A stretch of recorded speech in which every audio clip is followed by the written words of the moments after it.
Weather Guard cross and saddle boxes are easy to install, and here are a few tips and tricks to help ensure a quick and simple installation. The special no-crimp installation hardware provided with these boxes is designed to protect the truck bed while securing the box to the truck. Locate the rubber mounting pads, trim them if necessary, and position these on the side rails of the truck directly behind the cab.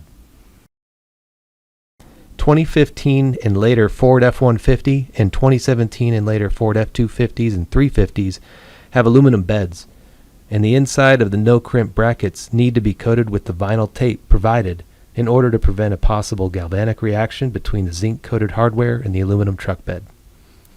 Apply a little oil or grease to the bolt threads of the no-crimp brackets for easier installation. The toolbox has 2 or 3 slots on each side where the mounting hardware can be positioned, and the 2 no-crimp mounting brackets are used per side. The mounting slots used will be the ones where the mounting brackets will not interfere with any stake pockets or other obstructions on the side rails. Before you position the box on the truck, identify which slots will avoid any obstructions. With help from another person, position the box on the truck, centering it from side to side and making sure there is no interference with the cover opening.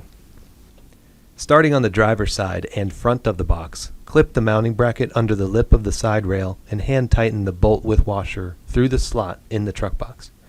Use the hole in the shim if a shim is being used. While holding the mounting bracket up against the side rail of the truck to keep it from turning, use a 1/2-inch socket on a ratchet or cordless tool and turn the bolt just until tightened.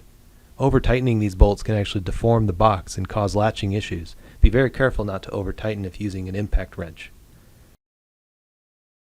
Continue in a clockwise direction until 2 mounting brackets have been installed on both sides of the truck box.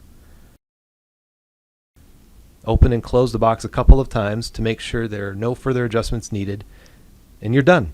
Enjoy your new truck box.